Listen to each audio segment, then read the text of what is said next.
আসসালামু আলাইকুম, আশা করি সবাই ভালো আছেন। আজকে আবার এসে পড়ছি নতুন একটা ভিডিও নিয়ে। তো এই যে রান্না করার লাগে আমি সব কিছু বার করে নিছি। তো গ্যাসের চুলায় রান্না হইব, কারণ এটা এখন আমি শহরে আছি, গ্রামে এখনো যাই নাই। ছোট্ট একটা সমস্যা হয়ে গেছে, এই জন্য আমি আমাদের বাড়িতে যাইতে পারতেছি না। তো দেখেন আজকে কী কী রান্না করা। আজকে রান্না করা হইতেছে শুকনো মরিচ দিয়ে আলু ভর্তা, আর হইতেছে পাবদা মাছ। এই যে পাবদা মাছ, টমেটো দিয়ে পাবদা মাছ বইবেন। তো সব কিছু রেডি করে নিয়ে বসে পড়ছি রান্না করতে। প্রথমে আমি আলুগুলো সিদ্ধ করে নিতেছি, আর আলুগুলো ছোটো ছোটো করে কাটে নিয়েছি তাড়াতাড়ি সিদ্ধ হওয়ার লেগে। আমার আলুগুলো মনে হয় সিদ্ধ হয়ে গেছে, কারণ অনেকক্ষণ আগেই বসাইছি। আলুগুলো খুব ভালোভাবে সিদ্ধ হয়ে গেছে। এখন আমি নামাইয়া একটু সেইকা নিয়ে আলুগুলো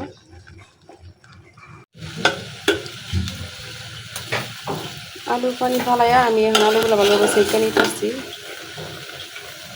সেইকা নিলে ভর্তাটা অনেক মজা হয়, ভালো লাগে। এই জন্য মাছগুলা ভাজার সুবিধার জন্য আমি মাঝখান দিয়ে কাইটা নিছি, পিস পিস করে নিছি। যে তো এখন ভাজি করার লাগিয়া মশলা দিয়ে নিয়া লবণ,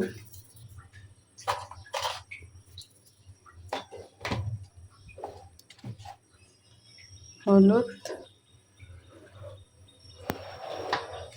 লবণ আর হলুদটা এখন মাছের সাথে খুব ভালোভাবে মিশিয়ে নিয়ে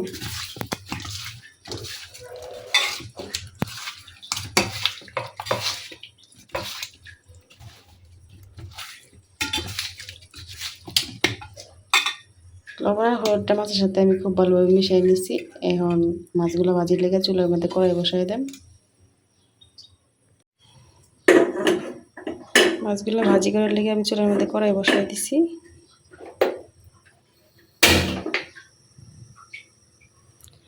আর আরেক চুলায় ভাত বসাই দিছি। কড়াই গরম হয়ে গেছে, এখন আমি কড়াই তেল দিয়ে নিতেছি।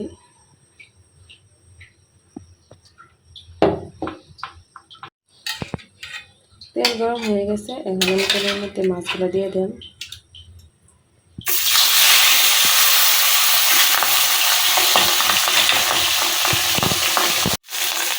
কিছু মাছ দিয়ে দিছি। এখন এই মাছগুলো খুব ভালোভাবে ভাজি করে নেন। এই মাছগুলো কিন্তু ভাজতে গেলে অনেক ফুটে, আর এই জায়গায় কিছু মাছের হয়ে গেছে। মাছগুলো আমি ওটা মোটা ভাজা দিচ্ছি। এখন খাই না,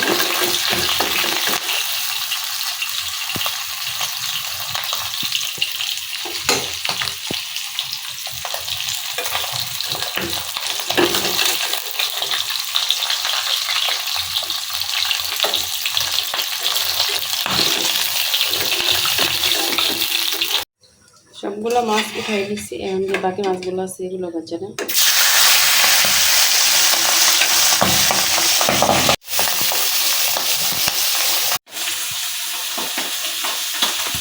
রাঁধছি লক্ষ্মীতে রাঁধছি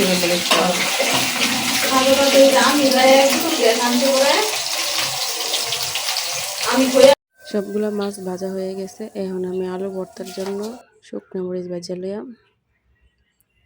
তো লড়াই চাড়াই শুকনো মরিচগুলো ভালোভাবে ভাজিয়ে নিলাম। শুকনো মরিচগুলো ভাজা হয়ে গেছে, এখন আমি উঠাই নিলাম।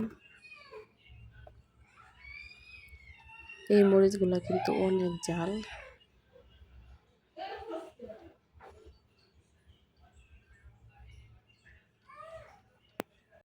তরকারি বসানোর লেগে কড়াই বসাই দিছি। এখন কড়াই তেল দিতেছি।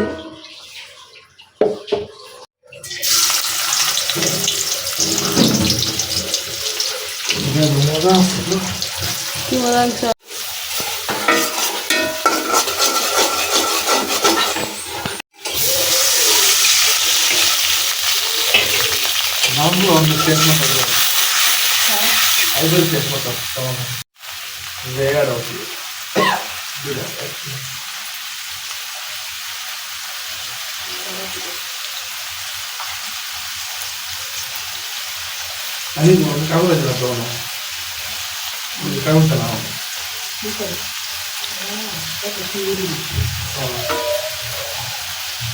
করে গেছে নাকি কি হয়েছে?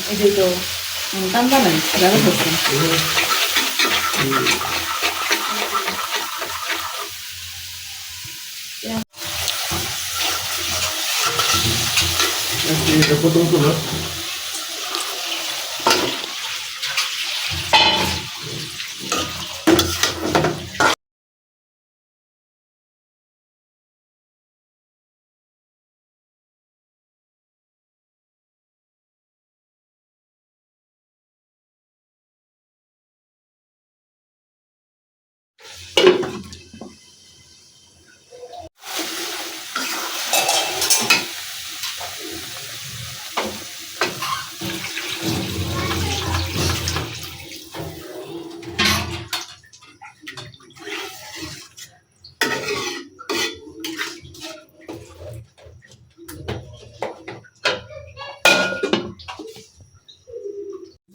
আলুর ভর্তা করার লাগে এখন আমি লবণ দিয়া মরিচগুলো কেসলে লইয়াম।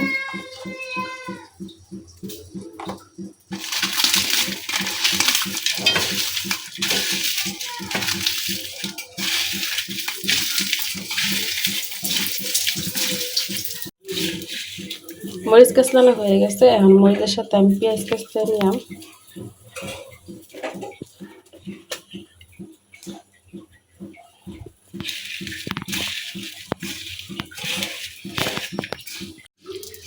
মরিচের সাথে পেঁয়াজটা খুব ভালোভাবে মিশিয়ে নিছি। এখন আলুগুলা দিয়ে নিলাম।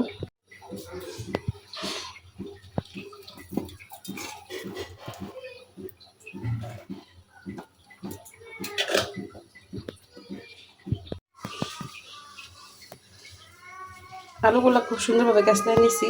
এখন দিয়ে দেন সরিষার তেল।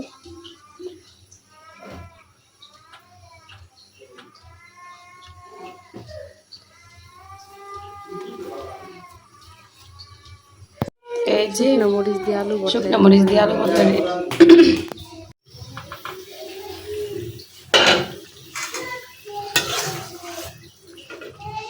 তরকারি প্রায় হয়ে গেছে। এখন দিয়ে দেন ভাজি মাছগুলো।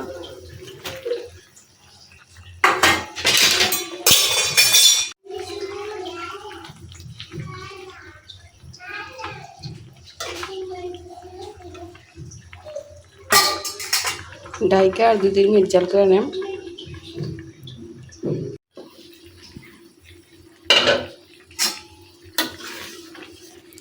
পাবদা মাছ দিয়ে টমেটো তরকারি একেবারে রেডি। রান্না কিন্তু শেষ। এখন আমি চুলাটা বন্ধ করে দিলাম।